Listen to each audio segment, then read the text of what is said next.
कुरुक्षेत्र भूमि news में मैं शांति सभी का स्वागत करती हूं और कुरुक्षेत्र भूमि न्यूज़ की टीम आज पहुंची है शहरी स्किन केयर क्लिनिक के जो डॉक्टर हैं श्री देवेंद्र सिंह जी के पास। और आइए आज हम लाइव मुलाकात करते हैं सर से और जानते हैं कि उनके क्लिनिक का स्पेशलाइजेशन क्या है, सर की स्पेशलिटी क्या है, किस तरह से वो स्किन की बीमारियों का इलाज करते हैं, कौन कौन सी स्किन से रिलेटेड बीमारियों को देखते हैं। सर ने अपना एक्सपीरियंस जो अपनी सेवाएं हैं इस फील्ड में कब से देते आ रहे हैं, कोविड-19 में पेशेंट्स की सेफ्टी और खुद की सेफ्टी के लिए सर ने क्या नियम बनाए हुए। आइए सर से मुलाकात करते हैं और अधिक जानकारी लेते हैं। नमस्कार, अपने बारे में बताइए। मैं doctor Devendra Singh opposite ITI Yamunanagar से बोल रहा हूँ। मुझे यहाँ तकरीबन 30 इयर्स हो गए हैं प्रैक्टिस करते हुए और मेरी एक्सपर्टाइज़ जो है वो स्किन में है। और स्किन के जितने भी पेशेंट्स होते हैं जो हम यहाँ ट्रीट कर सकते हैं वो करते हैं। बाकी जो ऐसे केसेस हैं जहाँ पर हमें रेफरल की ज़रूरत पड़ती है तो वहाँ वो हम रेफ़र कर देते हैं।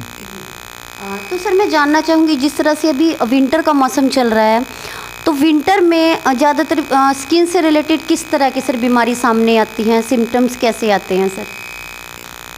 विंटर में तकरीबन आप लेके चलो कि सितंबर महीने से तो ये स्केबीज़ शुरू हो जाती है। और स्केबीज़ क्योंकि नॉकटर्नल बीमारी है ये, इसलिए इसमें इचिंग जो है रात को ज़्यादा होती है, दिन में भी रहती है लेकिन रात को बहुत ज़्यादा होती है और कंटेजियस है, एक से दूसरे पेशेंट में आ जाती है। तो इसका भी ट्रीटमेंट बहुत ज़रूरी है ताकि ये ज़्यादा फैले ना।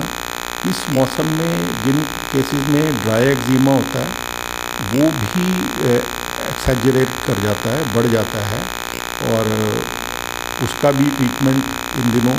और एक सोराइसिस जो नॉर्मली इनक्योरेबल केसेस में आती है वो बीमारी भी इन दिनों जैसे ही मौसम चेंज हो रहा होता है तो ये बढ़ जाती है और उसमें भी कंट्रोल किया जा सकता है। अभी तक कोई ऐसी स्पेसिफिक मेडिसिन नहीं आई जो उसको क्योर कर सकें, but still that can be control.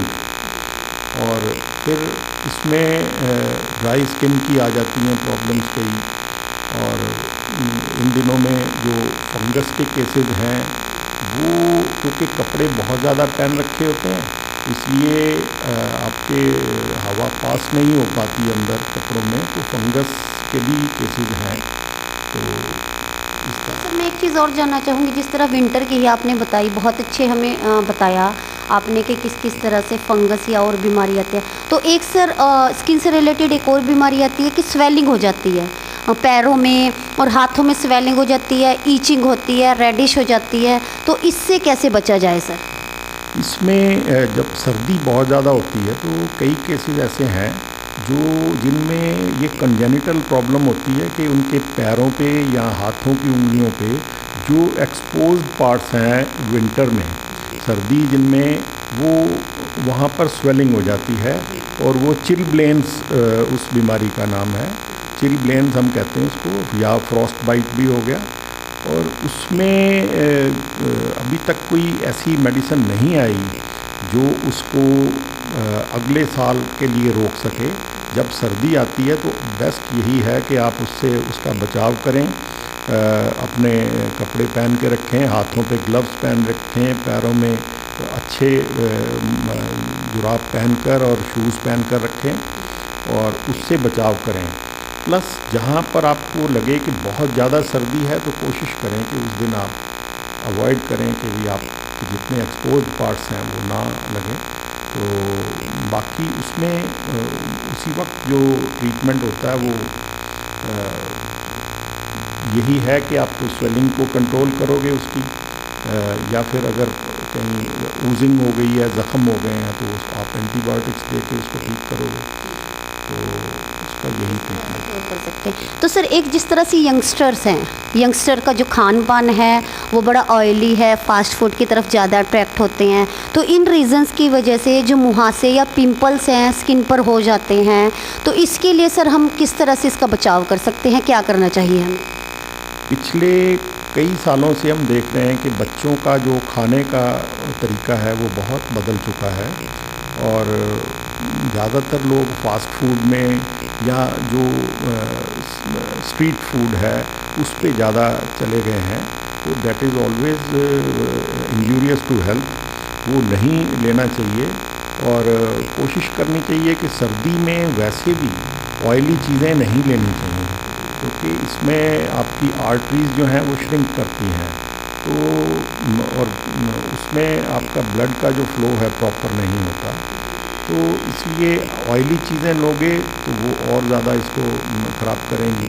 तो ये बाहर वाली चीज़ें जितनी भी कोशिश करो कि एक तो पोल्यूशन है बहुत ज़्यादा और दूसरा ये चीज़ें उतनी हेल्दी नहीं होती, तो बच्चों को मेरा ख़ास तौर पे एडवाइस है कि ये चीज़ें ना लें, क्योंकि इससे बहुत सारी प्रॉब्लम जो आ रही, एक्नी आ रही, जो बच्चों के पिंपल्स आने शुरू हो जाते हैं फेस पे, सिर पे उनके डैंड्रफ बहुत ज़्यादा रहता है।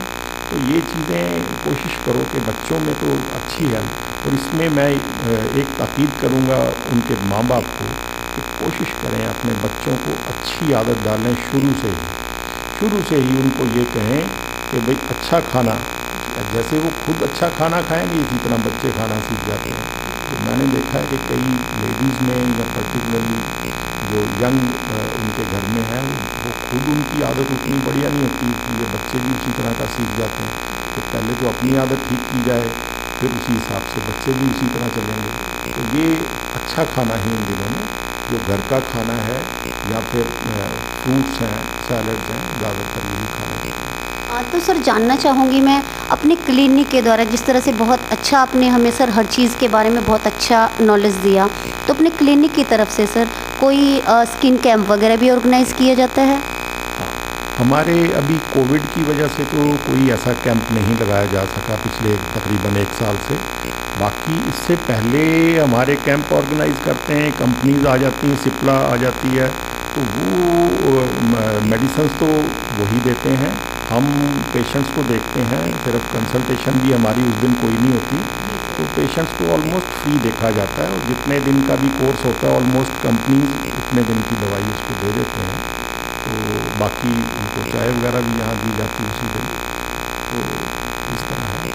तो सर जिस तरह से कोविड-19 2020 हमारा कोविड में ही चला गया, बेकार गया, 2021 शुरू हो चुका है, तो सर आप हमारे चैनल के माध्यम से क्या जन संदेश देना चाहेंगे? और जिस तरह से अब कुछ समय बाद लोहड़ी का फेस्टिवल आ रहा है, फिर उसके बाद हमारा जो गणतंत्र दिवस है वो हम सेलिब्रेट करेंगे, तो कोविड-19 से सुरक्षित रहते हुए सभी इसको कैसे सेलिब्रेट करें सर? पहले तो मैं लोहड़ी की और गणतंत्र दिवस की एडवांस में आपको बधाई देता हूँ, और दूसरा कोविड तकरीबन 1 साल से ज़्यादा हो गया शुरू हुए और अभी ख़त्म नहीं हुआ है, इसलिए लोगों के मन में एक ये जो आ गया है कि कोविड कुछ भी नहीं है, और मैंने देखा है लोग मास्क वगैरह भी पहनना बंद कर दिया, तो ये अभी इसको मत छोड़ें। आप जब इस बीमारी में कोई आता है उसका अगर आप हाल देखेंगे तो आप महसूस करेंगे कि आपने वो गलती जो की है वो आप ना करते तो अच्छे रहते। तो इसमें आपको पूरा मास्क पहन के हाथ सैनिटाइज, आप इसमें कोताही मत बरतें। ये जितना आप सेफ रहेंगे इस बीमारी से उतना बचे रहेंगे, तो घर वाले भी परेशान होंगे और आप भी काफ़ी परेशान हो सकते हैं। बहुत अच्छी सर आपने हमें चैनल के माध्यम से जानकारी दी। बने रहिए कुरुक्षेत्र भूमि न्यूज़ में रिपोर्टर शांति और कैमरा पर्सन आकाश के साथ। ऐसे आगे ही हम आपको ऐसे ही एक्सपीरियंस्ड और बहुत अच्छे डॉक्टर से आपकी जो न्यू अपडेट्स हैं उनसे अपडेट कराते रहेंगे। धन्यवाद।